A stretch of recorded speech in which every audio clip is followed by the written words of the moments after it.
Well, good morning, class. That's time for another round of looking at art history. If you think about where we were last time with the Rococo, Neoclassicism, and Romanticism, and if you think about living through those experiences, you realize that France and in Europe as well went through a really terrible series of ups and downs of order destroyed, violence, reordering, that destroyed, violence. There's a huge amount of stress and storm that happened in that movement. And they swung from the optimism of Enlightenment neoclassicism to the kind of complication and even pessimism of Romanticism. So, point being that for a couple of generations there, things were actually very volatile in European culture, and then centered especially in French culture. So where we're going to go today, excuse me, is to the aftermath of that, and we're going to look at mid-19th century realism. And when you think of that, think of realism with a capital R and an ism. This is kind of a period of really interesting realism. And it's a period where things sort of politically and economically had settled down to some degree. And French culture and art sought a kind of leveling. Not the grand idealism of neoclassicism and not the storm and stress of romanticism, but something in between. In other words, normal, wanting a kind of normality. And hence realism moves in, and as one writer of the time said, we're tired of looking at the world through idealized glasses of neoclassicism and reason, and we're tired of looking at the world through the rose-colored drama glasses of romanticism.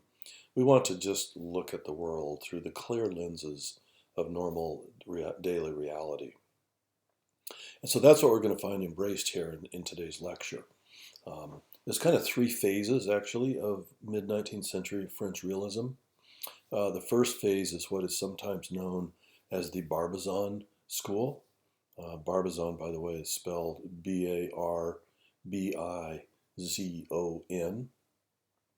And that references actually the Barbizon region outside of Paris, which was a kind of a landscape, rural farming area that a lot of artists went out to paint, and especially to embrace this kind of down-to-earth realism.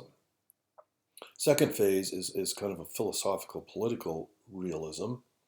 And the third phase is what you all know as impressionism. So all of that together is mid-19th century realism, but it kind of comes in three phases, and in a sense in three half generations of different artists. So let's start with a painting and a painter from that Barbizon phase, Corot. You can see his full name there, but we'll just shorten it to Corot. Looking at a painting, Souvenir of the Meadow of Brunoy. And as you can see, it's a very pleasant landscape. He gives you a path to enter. You can walk along, and to your left you can see a rural peasant woman gathering branches. Straight ahead you can catch up with a couple of adults and a kid walking along towards that lit meadow area in the middle ground. A nice cow over there on the right. These trees kind of rising up. A very pleasant kind of place. And also you can enjoy that light filtering down through the canopy of the leaves. Kind of sparking here and there, those little white flickers of light reflecting off plants and leaves throughout the thing. Sometimes that was referred to as Corot's snow. So what do we have going on here in this painting? This is Corot embracing daily life, working life, and it's not overtly political. It's not about the haves and the have-nots. It actually suggests that there's kind of a quiet dignity to daily life amongst the working class as they are out and about in nature. You'll notice that we are comfortable in nature here. Nature's not out to destroy us. It's not the man versus nature of Romanticism, but nor is it the idealized nature of classicism. This is kind of just an embrace of the ordinary. Now, in a way, this does go along with the politics of the day, in that what's trying to get established here is democracy, where everybody has a place, everybody has a voice. There's kind of an equality and an equilibrium to things. Now, Corot's not a political painter, but that kind of acceptance of the daily, of the worker, of the ordinary, is very much part of that kind of political change towards democracy. So this introduces us nicely into realism. I want to look at one other Barbizon painter with you.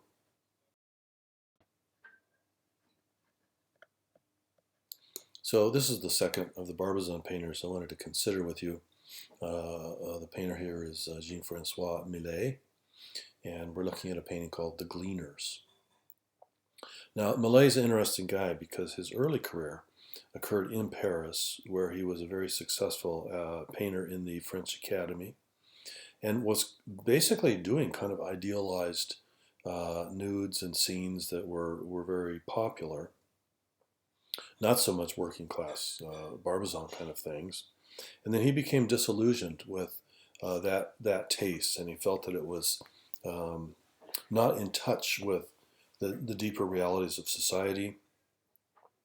And he felt he was kind of pandering, especially through his idealized nudes, was kind of pandering to a male voyeur attitude. And so he abandoned all that, and he went out to the Barbizon region and began painting working class peasants, and found a great meaning in that.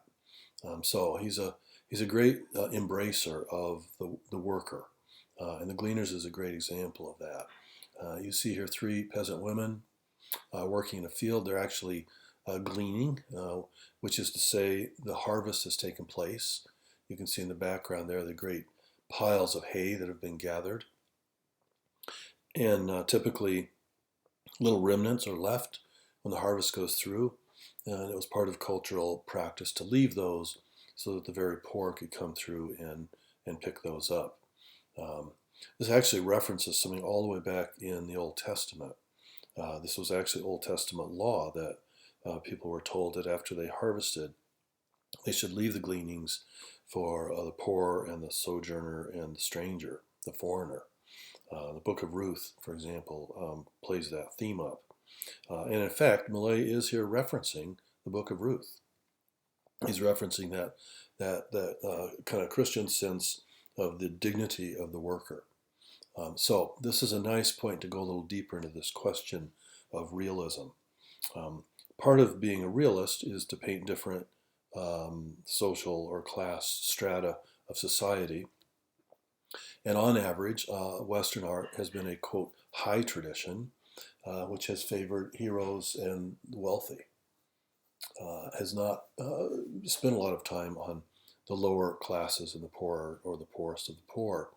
And so here Millet embraces that, partly out of that biblical tradition, partly out of the new moves towards democracy, and partly out of his disillusionment with the sort of pretty aestheticism of the academy, and him now preferring this kind of reality. So the question is, how do you paint such folks? You're not going to idealize them in a classical sense, make them pretty or beautiful. And in fact, Millet does not. The degree to which you can see their faces, you realize he's given them the physiognomy of an ordinary worker. Dark tanned skin. These women work outside all the time. He's given them authentic clothing of the peasant class. So he's not beautified them, as it were, but nor does he pity them, as if all the poor, they're so pathetic or something. Instead, he gives them tremendous strength, dignity. He does that by painting them in really solid three-dimensional forms that move slowly. They're really quite profound sculptural forms that are grounded in the earth. And part of his vision of the peasant class is that they have a kind of authentic integrity as people of the earth. They're not pretentious. They don't aspire to this or that, but they are grounded in the earth. Now, he also subtly composes them here to add to that dignity and that significance of their forms. So, if you look at these three women, one woman standing a bit to herself on the right, leaning over a bit. The other two women, each bending over, rhyming with each other, creating two rounded forms. So look at that trio, and then move into the background a little bit to the left there. And you'll see those two large haystacks, and then a third. These echo the women that are bending over. And then there's a gap where you can see some horses and people in the background in white, and then almost dead center, you see a kind of another smaller, rounded kind of form that echoes the woman that's bending over. You find an echo of them in the background on the right with the houses and the rounded trees above them. If you were to draw contour lines around every form and leave those as abstract shapes, you would find that there's actually a rhyming of shapes through this, giving it a really nice rhythm and structure on that meadow that recedes accurately into space. So Millet finds this way of giving dignity and profundity to the very, very ordinary.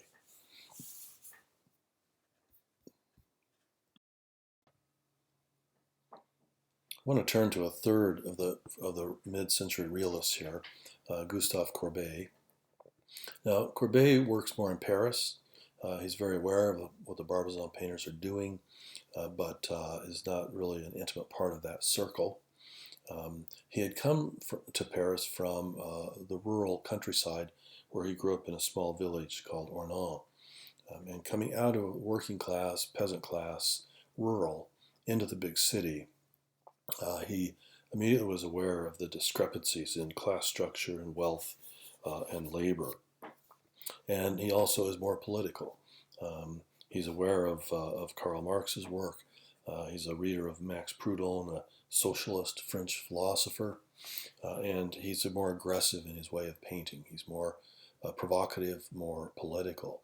And one of the things that irks him is the inequalities of class structure in Paris.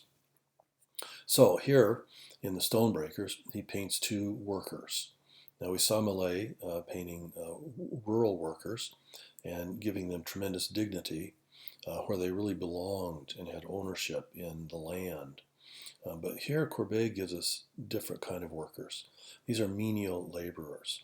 They don't belong in this land. They're not really at home. They're just slaving away. And so when he exhibited this painting in the Salon in Paris, the public was remarkably offended by it. They did not find it to be aesthetically satisfying or pleasing. Instead, they found it offensive. Let me enumerate the offenses here because it'll help you understand what Courbet's realism is all about. So on one level, people were offended by these two workers. They don't look at us. There's no relationship to us. And of course, that's part of Courbet's point, is that people on this level of society are essentially invisible to the privileged. We don't acknowledge them.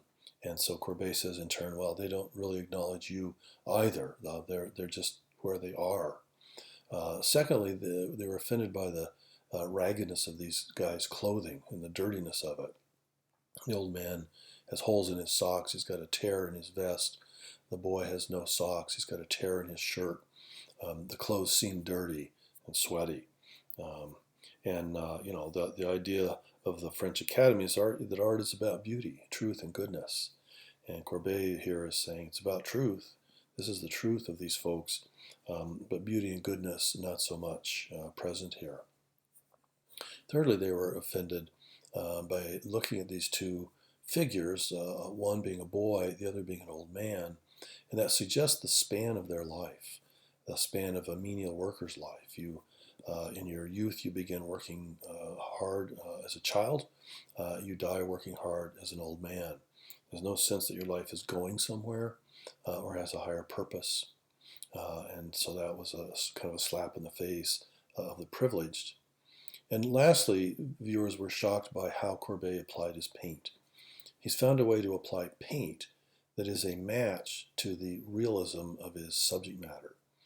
His paint is cobbly, it's rough, it's scabbled on, it's put on with a palette knife, it's not smoothed out, and it doesn't have the high finish of glazes and varnish that the Academy said an artist should use to make their actual paint beautiful.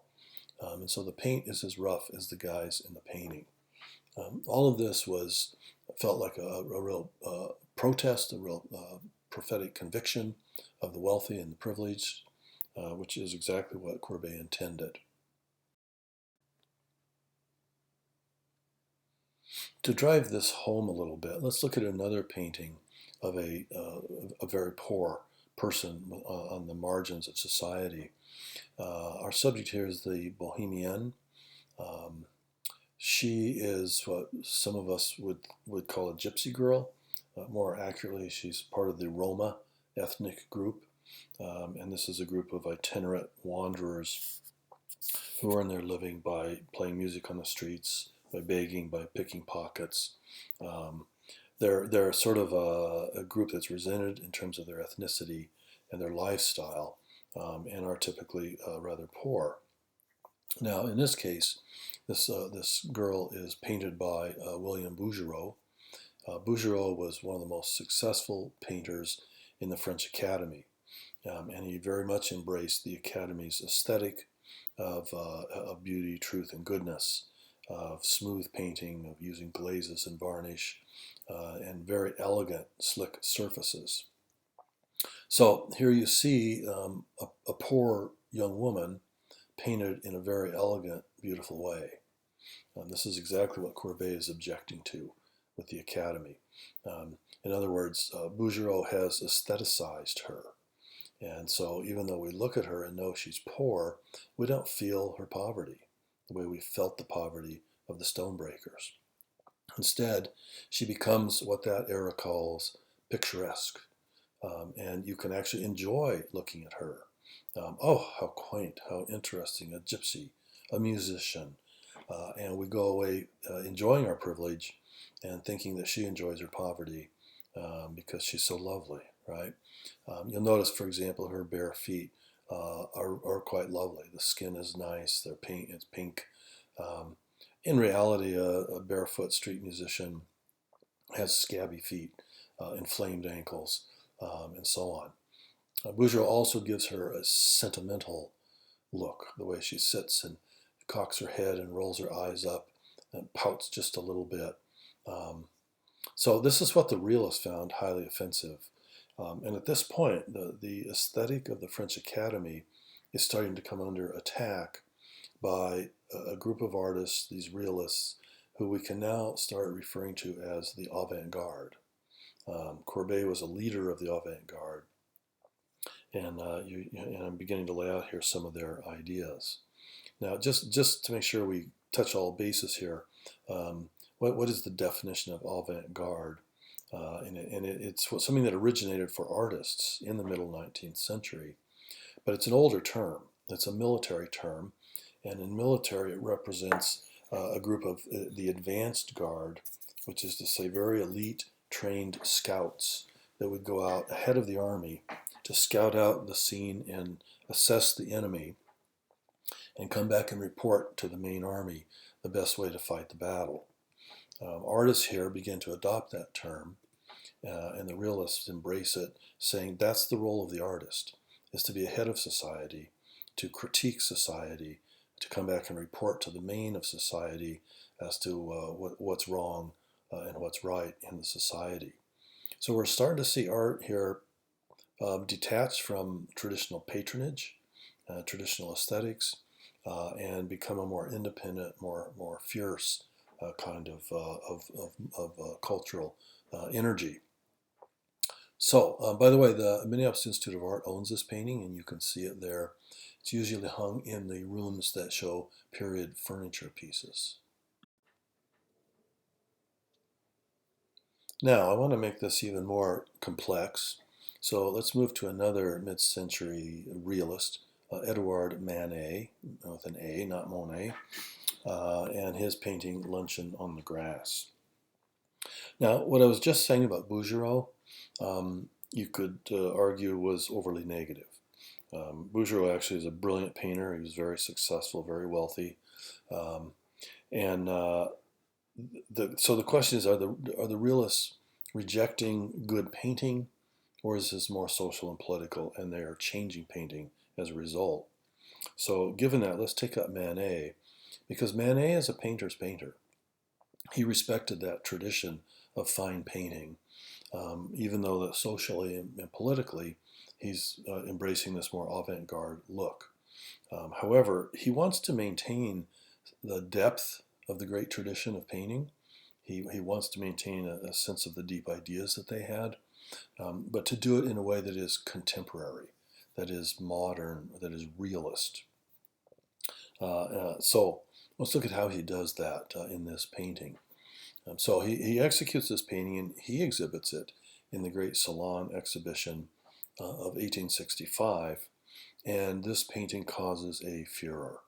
The public and the critics are angry. They're very offended by this painting, and I think the reasons are worth looking at.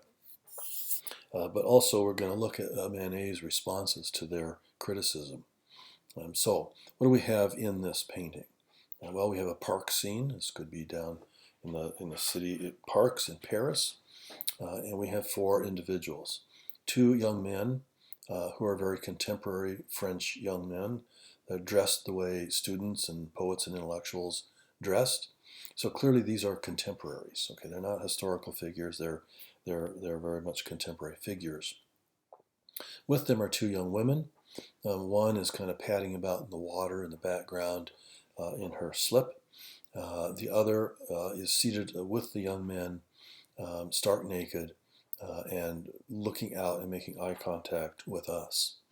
Now, there's a long tradition of nude females in landscape, bather scenes, for example, but those are typically idealized, and the nude bathers are usually, like a nymph or a goddess, something abstract and mythological.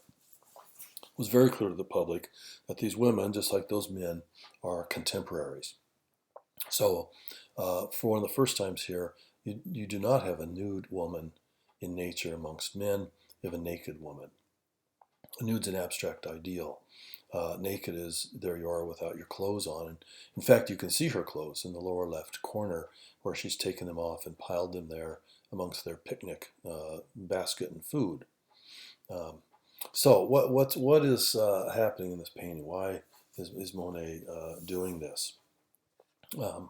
Well, to get a feel for that, I want to look at a couple of sources that Manet is looking at and thinking about when he makes this painting. Here, for example, is a print, and this is a print Manet knew. This is a print by Raimondi, and it's a print of a Renaissance painting by Raphael, the great Renaissance painter Raphael. The Judgment of Paris is our subject matter. Now, I'm not actually interested in the whole thing. I'm just interested in part of it, which I'll tell you in a moment. But just so you know, there was a long tradition of printmakers making printed images of famous paintings in order to distribute them. None of us could afford a Raphael then or now, but we could all afford a print of it. So think of this a little bit like the postcard you might buy in the museum gift shop of a painting that you had loved. And so Manet is aware of this print and this painting. Now, what I'm interested here is in the lower right corner of this print. You see those three figures there? Actually, this time three male nudes. They are posed exactly in the same position as those three figures in Manet's Luncheon on the Grass. He's quoting this. Now, what is that about? Why is he quoting this? Well, in the Renaissance tradition, who are these three figures? They are river gods. They're deities. Or put another way, they are personifications of the vitality and beauty of nature. They're about life. And of course, earlier mindsets that thought mythically, spiritually, believed in transcendence, were comfortable with this idea that that nature itself was animated with the spiritual. Now, I think Manet loves this idea. He loves the notion that there's that much depth and living presence in things. But he's a 19th century thinker. And for a 19th century thinker who wants to be truthful, well, science, scientific method, reason, rationality, and materialism are the way you're likely to believe. Um, Manet did not believe in spiritual transcendence or other beings. And so one of the things he's doing as a painter, and whether you end up liking him or not, this is a very profound effort on his part. Uh, what he's really saying is, if we embrace reality as this material phenomena that we are in right here, um, but we don't want to lose that sense of depth and beauty, is it possible to find that sense of depth and beauty in ourselves as we are here in nature existentially, versus it being a spiritual kind of presence that's invisible? And so he is literally quoting this, but translating it into very contemporary figures and a very contemporary sensibility in the effort to bring what was great in the tradition into what he hopes will be great in the new realism. Here's another work that Manet certainly had in mind. This is by Titian, the great Renaissance painter. We've seen this before. Pastoral symphony or concert in the open air. And well, if you look at this, you realize there's a similarity with Manet's Luncheon on the Grass as well. What do we have in this painting here? In the center are two young men dressed in very contemporary clothing, contemporary to the Renaissance, just like Manet's two men were dressed in contemporary clothing for 19th century Paris. So these men are really there. They are seated in a landscape that is gorgeous. They're playing music. And that landscape is part of what inspires their music, just as the beauty of music inspires music. So this is a painting about inspiration, about the beauty of music and nature and humanity, and the playing of that together as we are there in nature. Now they're flanked by two nude women. And notice now I did say nude because these are idealized nude figures. These women, of course, every Renaissance viewer knew, are not really there. They are ideas. They represent the muses, inspiration. So the woman with her back to us, holding the flute, is the muse for music. The woman standing and pouring water into a well is the muse for nature. So once again, this is the Renaissance conviction that all of reality is spiritually inhabited and rich and deep. Manet loves this and wants to keep something of that depth, that profundity, but once again, as a materialist, feels full well that in fact nature is not inhabited by an idealized female principle that can be personified. And so he tries to take what is here that is, quote, spiritual, if you will, and make it immanent within the material world of his own day. Now, I've been talking a little bit about this in relationship to the Academy, and so I want to look at one other work that's a very academic painting that also helps maybe to drive this our understanding home here a little bit. This is that other work. This is by Cabanel, who was one of the most successful academic painters, was loved by the French public, very successful, actually very wealthy. And he completely buys the academic's aesthetic that what art is about is truth, beauty, and goodness. And he embraces that neoclassical notion that art should not have ugliness or even the daily in it. It should be about high things, mythic themes, biblical themes, and so on. So here he gives us a theme from mythology, the birth of Venus, old theme, painted all the way back. We saw Botticelli, remember, with his Venus painting. And he, in fact, exhibited this painting just 2 years before Manet exhibited Luncheon on the Grass.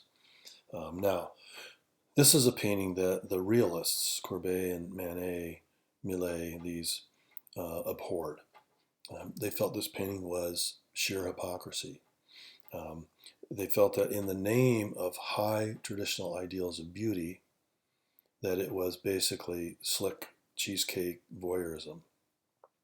That the anatomy, for example, of Venus is so exaggerated and is so laid out that it's not about the deep idea of beauty being born at sea and coming ashore onto Cythera and the profundity of Eros. This is simply surface Eros. It's voyeurism. Um, Now, well, I'm not going to go into more depth, but and maybe this takes a while of experienced viewing. But if you start actually looking at her anatomy and how her body's laid out and her proportions, you can see what is the kind of slickness of this. Furthermore, Cabanal's way of applying paint is extremely smooth and elegant. And then he uses lots of glazes and varnishes. So the actual paint here is as sort of erotic and slick as the subject matter. Not to say Cabanal isn't a brilliant painter, he is, but the sort of sentiment, the soul of this painting is something that the realists thought was really wrong. Um, that's partly because they think the depth of the tradition has now been turned into a cheap formula and is playing to the lusts basically of the viewer. But it's also partly because they think that art, in a more avant-garde mode, ought to address the realities of society. You could look at a whole lot of Cabanal and Bouguereau paintings and never know that anybody was suffering or poor or in pain. Um, in other words, art becomes escape, not truth, uh, and that falsifies goodness and makes beauty into a whore. This is how they viewed the academy at that time. Let's look at one. Let's look at one last Manet here. Don't know what happened to Art Store's label there, where he gives us his alternative to what Cabanal was doing. So here he gives us a young woman front and center in the painting, not a Venus, but an ordinary person, a daily person. In fact, a working woman. She's a server working for the food industry, standing behind bar, ready to take our order. And he gives her to us here very, very frontal, very symmetrically, creating a bit of an iconic composition, which gives her real significance, even though you could argue that in the social order of things, she's not significant. And that's part of what Manet wants to confront us with. He's placed this such that we actually, the viewer, are the ones coming up to the bar to place our order, which means we are now meeting this working class person. And Manet is asking us how we regard her. She herself looks exhausted, bored. She doesn't make eye contact. Think of all the times you encounter a clerk in a store or a waitress in a restaurant. Do we make that personal, or is it just an impersonal exchange? This is part of what Manet's interested in here. Now, to make sure you understand this is that kind of encounter, if you look at the mirror on the back wall behind her, off to the right, you see her back reflected, and then meeting that reflection, you see yourself reflected. You are that man with the mustache and the black top hat. Come up to place your order. So he's wanted to create a painting that creates the atmosphere of a daily reality in nightlife Paris. And he's done that really extensively. Look again at that mirror in the back. It's actually reflecting all the space of the nightclub that is behind us as the customer. So we see it in its kind of blurry mirrored reflection. You can feel the hubbub of the place, maybe the clink of the silverware and the glasses, the smells of the perfume and the tobacco. You can even sense the entertainment. If you look in the upper left corner, you see a trapeze, some bare woman's legs with green booties on. She's the entertainment. She's in some kind of skimpy outfit, swinging in the ceiling. So he has surrounded us with the atmosphere and space of a nightclub scene. causing us to see the reality of our daily life, maybe the beauty of it, the pleasure of it, but the political, social, and economic truth of it. Um, so this is what the realists are interested in, not the more formulaic, academic, mythic beauty, but daily reality as our beauty. Following these themes, I want to turn to another artist who's working as a realist. Sometimes she's just seen as an impressionist at the same time, and that's the American painter Mary Cassatt. Now, she is an American painter, although most of her art career occurs in Paris. She found the American culture so hostile to being a woman painter and to thoughtful art that she exiled herself to Paris, where she was quite successful. Um, one of her themes, though, as a woman painter, is mother and child. She paints it quite often. And part of what I love about these themes, you can see this sense of realism here, is that, well, these are very tender scenes and very much about the love of a mother and her child. They're not pretty. They're not sentimentalized. They're not, Hallmark card scenes. They're much more a slice of real life. And so here you see this mom sitting there with her child, kind of fondling her chin. And there's kind of just a reality to it, an ordinariness to it. So Cassatt brings in a very human, tender side, Courbet a very kind of aggressive political side, Manet a more philosophical aesthetic depth, and you get a nice feel for this group. Now, so that's kind of the mid-19th century group. I want to turn now to the last phase of 19th century French realism, which is what we know as impressionism. So impressionism is kind of the logical conclusion of this 19th century realism, and it's a really interesting movement. It tends to be far less political, less sort of socially confrontive, and I think part of that is because we're now at the end of the 19th century and these ideas are more accepted. So Impressionism basically celebrates kind of a daily life, just scenes of people in daily Parisian life, almost always at their leisure. There's rarely an overt reference to class structure and poverty or that kind of thing. And a lot of that is because these ideas are accepted, but also because as we get to the end of Impressionism, these artists begin to really think about the business of making a painting. What is painting? Traditionally, the concept is a kind of abstraction. Painting is an ideal about beauty, truth, and goodness. Or the Renaissance, painting is a window through which the artist constructs an ideal world. Well, now the Impressionists start saying, but you know what comes before all of that is the act of seeing the world, the literal optical experience of looking at the world and its light bouncing into your eye and you reading that. And in fact, optical experience, light, these kind of optic things are really interesting. And on one level, those actually become the subject matter and the content of Impressionism. They begin to paint your retinal experience. How does light break up? How does it reflect? How does color break? And so they begin to investigate that. The vehicle of that, of course, is daily, real, actual, normal life. So let's follow that a bit. Let's start with Monet. Because of this being a survey, I'm going to just stick to Monet. There's more, of course, but he'll get us where we need to go.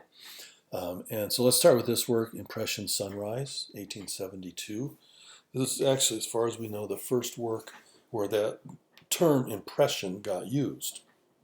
And the story is that Monet exhibited this piece in an independent exhibition, and a critic writing about it was puzzling over how Monet is painting this scene, saying he couldn't figure out what Monet was actually painting about. And he said, it appears to me that Mr. Monet seems to be painting little more than one's impression of a sunrise. And basically that idea sticks, because that is what he's painting. Now, there's other layers of reality here. You see these guys in the boat on the water. You actually can see the banks back there. On the left, you see smokestacks and smoke belching out. He is painting an industrial neighborhood there, but that's not his point. He's not making a commentary on the nature of society. It's more just, well, this is where we are, and what's extraordinary is the light and the sun and the broken color. Now, to capture that sense of your optical impression, he begins to loosen up how one paints. And you can see there the broken brush strokes, the sort of strokes of one color set next to another color. We sometimes refer to that as broken brushwork. You can see him breaking down how light actually works. So I want to track that a little bit here in some other pieces. Here, for example, another Monet on the banks of the Seine River. You see a scene of a person just at their leisure, a woman here seated on the bank of the river, looking out, enjoying the warmth of a day, the shade that she's sitting in. And in terms of content or narrative, it's not more than that. That's just the pleasures of life, daily, ordinary life. So the thing that appeals in the painting then is this pleasure of color and light and form. And here's one of the ironies of impressionism. It's a culmination of realism, and yet ironically it ends up abstracting in some interesting ways, and will eventually lead through Monet's late water lily paintings into the world of abstraction in the 20th century. So let's just look just briefly here at this one, because I think here you can really plainly see him asking, how does the eye see the world? And look, for example, at that surface of water, where he simplifies the reflection in that water into kind of broad patches of color, and then breaks those up in loose brush strokes, so you have a feeling of the still water slightly shifting, causing a kind of a shimmer in the reflection. He's scrutinizing how his eyeball sees very carefully. And so this kind of abstracting that he uses ends up giving kind of a bit of a flatness actually to the image, at the same time that it's an image of depth into nature. Now, there's some elements feeding into this that I want to consider with you. And there's particularly two things that are sources here for this new way of seeing the world. One is photography, because the camera very objectively records the impressions of light on the photosensitive plate. The camera does not edit the way our eyes and mind edit. So people were amazed at how the camera simply recorded the facticity of the world. So we'll look at that here in a moment. The other thing is the phenomenon of Japanese woodblock prints that were all the rage in France at this time. And as you'll see, I'll show you one in a moment. They also are doing their own kind of simplifying and flattening and abstraction. So remember the simplicity of this Monet, and let's look a little bit at those sources. Here's a photograph from the time. Peter Henry Emerson was one of the major photographers. And I do remind you, photography is a recent invention, 1839. But it grew fast. Lots of people had cameras. In some ways, it was challenging the role of the painter, because people could take their photos of each other and their own portraits and all of that. And that leads artists to start thinking about, what does art do that photography does not do? That said, Emerson's a nice example of a photographer who's actually looking to painting in the tradition of how you compose a beautiful painting to compose his photograph. So compositionally, the aesthetic here is a painter's aesthetic, but visually it's a photographer's capturing of daily factual reality. Now, here's the interesting thing, though. As that starts to happen, and of course photos are black and white at this point, there's an odd ambiguity in this image. It's a very realistic image. You see all kinds of facts and so on. In fact, you can see how the water reflection is blurry, the way Monet was learning to blur the water in that painting. But that said, it also sort of flattens the world. you look at the surface of that water as a form. It actually tips up and creates a white, shimmery, flat image as much as it creates a plane receding in perspective depth. This intrigued the Impressionists a great deal. And so photography is feeding into Impressionism in a really interesting way. Let's look at a Japanese woodcut now. Here's a great example by Hiroshige, full moon over a mountain landscape. As I say, these are all the rage. Trade routes had been opened with Japan, and a lot of these prints were coming in, and they were collectibles. And the painters of the realist movement loved these things. They all owned a bunch of them. Now, here you see that same quality. When you look at this one way, you instantly say, I'm looking into space in nature. It's a very realistic image. Now, look at it another way, though. It's quite an abstract image.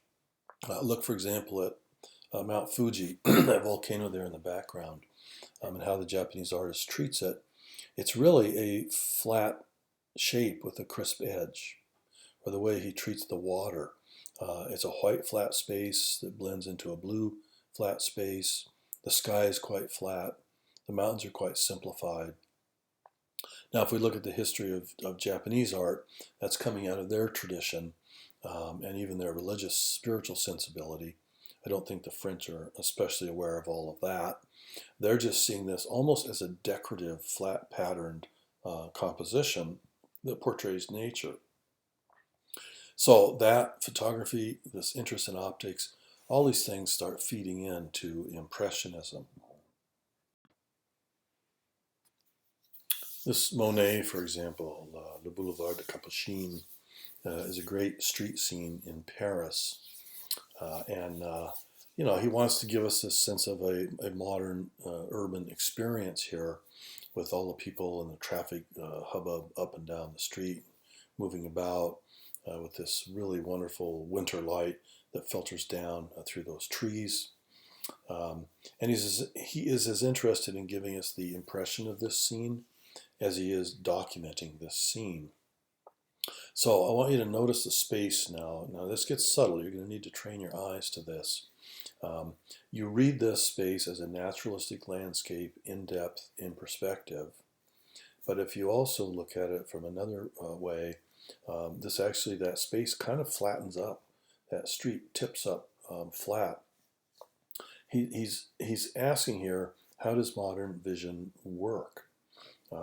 He's given us a high vantage point. You're actually seeing this from the window of an upper story of a building, so that you're looking down onto that street, which is part of why it is a flat plane. You're also, though, looking into depth, where it recedes into space. So there's actually a shifting of space, a dancing of space going on, and that accompanies the dancing of movement in the figures, in the carriages, and in the trees. If you look at those, you see how loosely they're painted. In fact, the figures are not even painted completely. There's little dashes of paint that your eye reads as figure in motion. Well, that's an impression, right? That's a moment captured in time. And this is part of what interests Monet, is how reality is in time. It is fleeting, it's ephemeral. You get the sensation of a moment's light in position, and in the very next instant it has shifted. And so how do you capture all of that in a painting?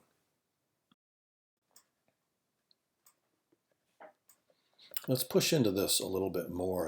And I'm kind of belaboring this for you here because we are so accustomed to camera images and to painting images and to computer digital images that we don't have a sense of how radical this was.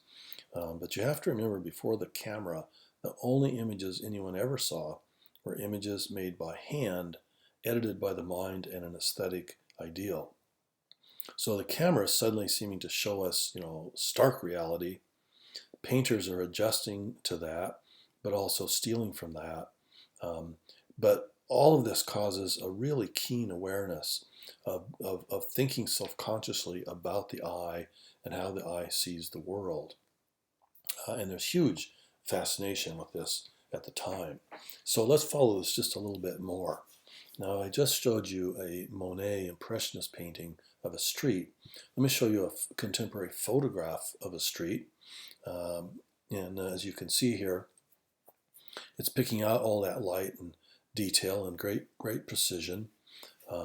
You read this in depth, in perspective, but it also has a kind of flatness of tonalities, right? Of the kind of tones of this. It's not a daguerreotype, but it has those kind of not quite black, but almost like gray or slightly brown tones in it.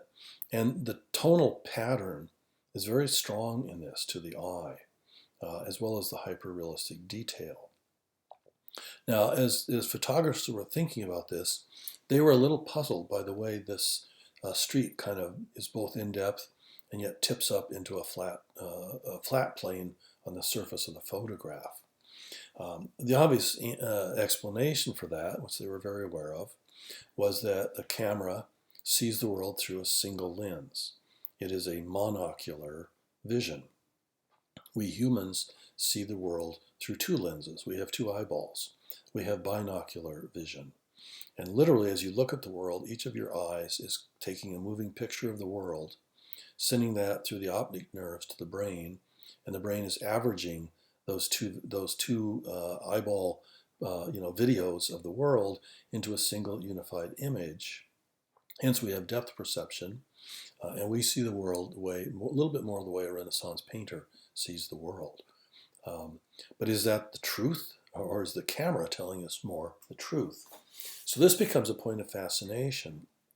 And people at the time viewing photographs felt a little bit of discontent in seeing a 3D world depicted in a way that felt kind of 2D.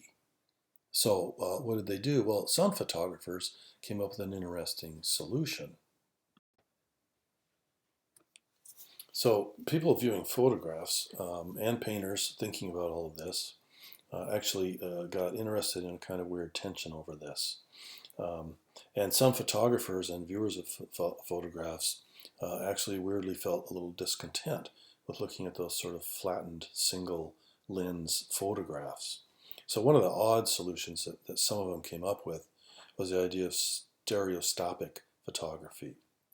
So here, for example, you see a street scene, and what they would do is set up two cameras a few feet apart, just like your two eyeballs, a few inches apart, take a simultaneously photograph from each, and then mount the prints of each side by side on a card. And then you would slip that into a stereoscope viewer, look through a pair of binoculars that were adjusted to cause a single image to come from the two, but it would look very 3D. You all know this from childhood toys and from going to the 3D movies. And this gives the illusion of a 3D coming out of 2D images.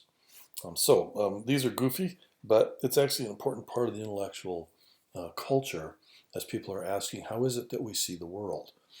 There is the world out there, there's the world in our mind, and it's the two eyeballs that average that. What is the truth? And realists are interested in the optical truth. Impressionists are interested in painting the optical experience.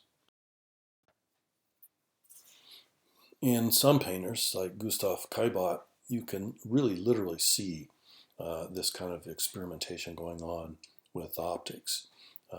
Here, for example, in a Paris street rain, he gives us, again, a typical impressionist scene of people at their leisure walking them down the street, just straightforward daily reality. But he's actually grappled with that spatial effect. If you look at that street, for example, it tips up flat like a pattern. It also recedes and lays down going into depth. And in fact, he's given us a two-point perspective there in the background where you see that building, and it's like a triangular building, and you see a diagonal street going to the left and to the right, leading your eye into two vanishing points. It's like he's navigating with this whole question of monocular, binocular. Let's take all of this, and move into an artist who capitalizes on all these ideas very, very richly, and that's the artist Edgar Degas. I'm going to show you one work by Degas, Rehearsal of the Ballet on Stage. The ballet is one of his favorite themes. He simply loved the dance. He wanted to paint it often. But he also saw it as a great metaphor for the ideas on the table with 19th century realism. So let's look at what Degas does with this. First of all, what you can't really see in this is that Degas actually himself made photographs and made big prints of those photographs and drew on top of them, partly as a way of understanding this whole spatial business. And this painting actually comes out of that kind of experimentation, which is pretty cool. Now, so he's showing us the ballet, but what I want you to see here is that he's not showing us the ballet in a traditional binocular vision way. The normal way you would see the ballet is sitting out in the theater, looking up onto the stage, which is framed by the arch above the theater, and you would there see only the ballerinas performing. And what you would see then is perfection, ideal beauty, women who seem to have mastered gravity, who defy it, who fly, who spin, who turn, who leap, and who are nothing but beauty and perfection and make it seem effortless. That's, as it were, the academic tradition: truth, beauty, goodness, idealization. Degas says, I'm a realist. There's way more to the ballet than that. And he wants us to understand what's behind the ballet, what's required to make that moment of artificial perfection so possible for you as a viewer. So to do this, he gives us a different perspective. He takes us around to the side stage. And look at that stage, see how it tips up into a flat plane and yet recedes into space. He's navigating this business of optics. Now let's look at the figures on the stage. Look, for example, just kind of near the center, there's a group of ballerinas there performing. They're actually rehearsing. And part of the idea Degas likes is that it's the rehearsal that makes the perfection. And he wants us to see that. But if you look at those figures there kind of center stage, they are the ones you would be seeing if you were out in the theater seats.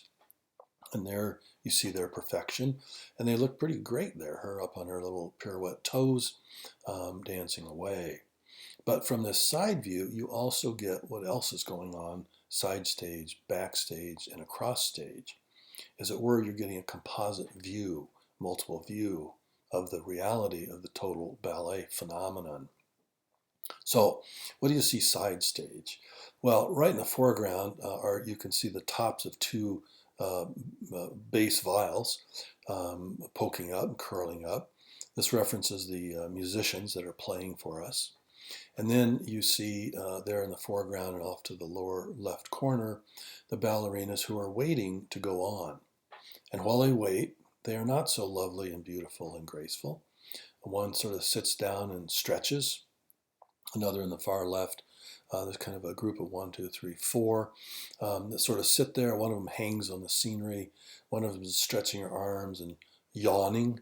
Another is bent over to adjust her ballet slipper.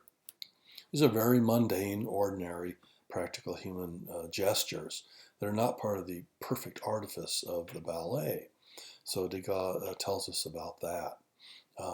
You can also look across stage, and over there you see two men in black suits looking on from the opposite wing. One of them very casually straddling a chair, the other slouching in a chair. Very casual postures, not the formal postures of high art, but rather the casual postures of realism. And if we know much about ballet, we know who these guys are. One of them will be the stage managers. The other will be a wealthy patron. Ballet is expensive, and you need a patron to fund it. More than that, as every Parisian knew, the ballerinas themselves typically come from lower class ghetto neighborhoods. These are not aristocratic women or high society women going into the ballet. That would be looked down upon by the wealthy. No, these are young poor girls from the ghettos. And in fact, one of the ways you got out of the ghettos was if you could become a ballet star. You could escape and gain some wealth and some status. In fact, the Parisians called ballerinas les rats, the little rats. because they had crawled up out of the gutter. Now, how does a poor ghetto girl get the training, the expensive costumes to compete in the ballet? You need a patron. And so that one guy in the suit there straddling the chair is our patron. Patronage for a ballerina involved sexual favors. So it's kind of a highbrow artistic prostitution that underlies the perfect, graceful beauty of the ballet. So imagine now, and this is what Degas is saying to us, that ballerina that looks so ethereal, almost spiritual, graceful in her perfection, has been screwing this guy in his bedroom, but behind the scene. This, Degas says, is the reality of the ballet and its beauty. This is the epitome of a realist outlook.